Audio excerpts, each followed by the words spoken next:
Bukod kayo nga ili apasukit, kaya't mimet nga iyapkas ti panakikay sami, nang naguna kadagiti amin ng miyembros ti pamilya, dahil akabsat tayo. Last Monday, we celebrated the National Heroes Sunday. And according to the latest declaration that our heroes are those people who are, in one way or another, dedicated themselves in the service of the country and bring the message of love as OFWs. The faith, the teachings of Jesus, and the principle of love. So, knowing that Manang Lori is one of our heroes for nowadays. So, a salute to our hero.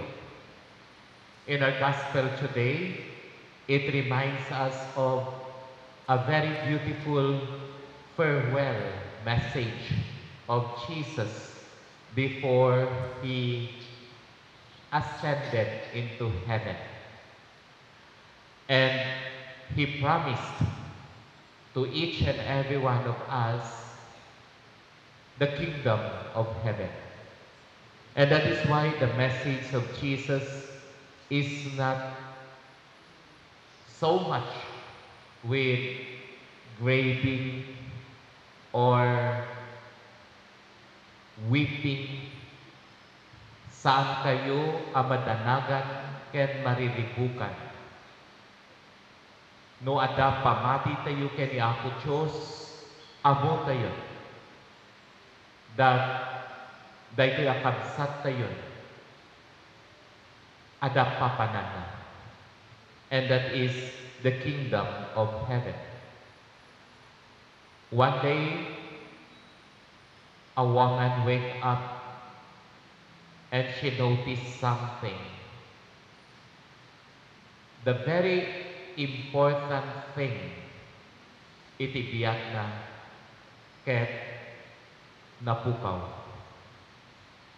So maybe napadasan tayo, no kitaan tayo dagiti pagyanan dagiti nakapatpateg unay nga banag itibiyak tayo ket awanen o napukaw, we experience madanagan, mariribukan. So dahil nga babae ket sinaksapol na ngem awan. So namnamaen na nga na-misplace na lain daytoy nga nakapatpateg a banag. So therefore, she started rearrange. Ilikat na aming nga padbado na iti cabinet ket ni-refold na ngem awan. Aming nga cabinet na dalusanen awan. Nangalat ti sagat, sinagadan na ti amin nga entero a kwarto ngem awan. Madanagan unay, mariribukan. Maybe all of us experience the same thing, no nakapatpateg nga banag ket sapsapulen tayo ket awan. Nalipatan tayo pay nga mangan, malipatan tayo pay nga mangaldaw. Napan kadagiti daduma nga rooms, dagiti sala and everything ngem awan. It's about late in the afternoon, it's about evening. Hanap pay na masarakan, haan pay nga makapangan. Madanagan unay. Ngem, ini sumampet ti kabalaynan, sinalutsod na, no nakita na dahito yung nakapatpateg a banat, ket kuna ti kabalaynan, haan mo nga pagdanagan, indulin ko. So for the family, the same thing. We experience the loss of our sister ni Manang Lori. And knowing that ni Manang Lori is very nakapatpateg iti biyagyon. But the gospel for today reminds us of the answer of Jesus. Saan kayo ang madanagan ken mariribukan? Tani Manang Lori, sana napukaw. Si Manang Lori is in the hands ni Apo Diyos. Awanen ti sakulan tayo, no ada tayo iti ima ni Apo Diyos. Awanen ti rigat, awanen ti sakripisyo, no diket the joy of the glory of God. And all of us are longing to be in the hand ni Apo Diyos.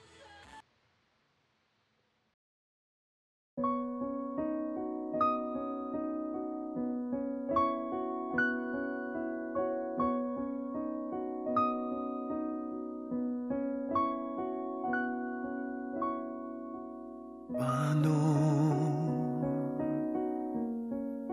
ang puso kong ito ngayon lumisan ka sa buhay ko?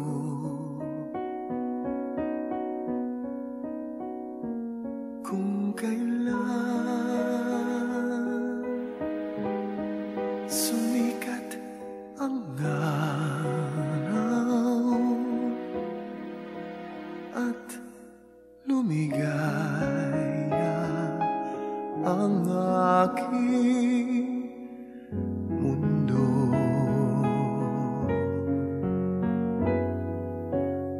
paano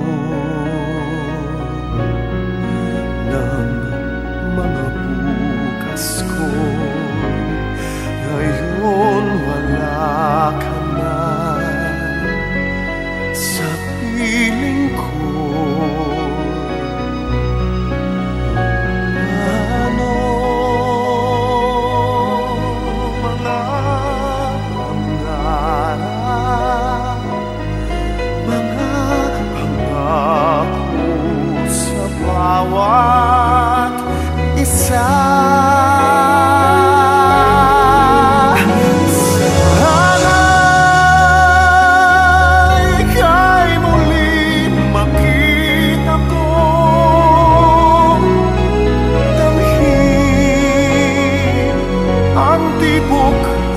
Ng puso mo, sana'y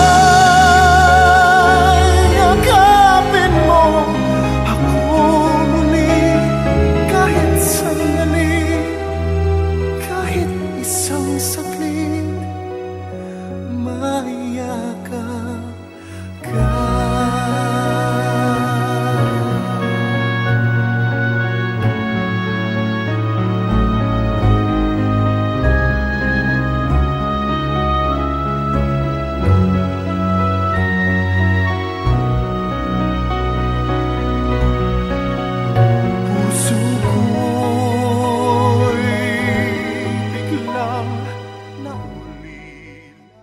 I extend our heartfelt gratitude to each of you for being here today.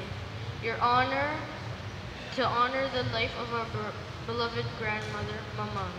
Your presence, prayers, and support are a source of great comfort and strength during this time of sorrow. I am especially grateful to Mamang, who took care of me when I was young. She was not only a grandmother, but a second mother to me, nurturing me with love, guiding me with patience, and shaping me into who I am today. I truly appreciate her kindness and sacrifices, things I will carry in my heart forever. I love you, Mamang. We deeply appreciate all of you for your kindness, support, and prayers. Thank you for joining us in remembering her and keeping her in your thoughts. Also, please join us as we accompany Mamang to her final resting place at the Pasukan Cemetery, Refreshments will be served after the funeral.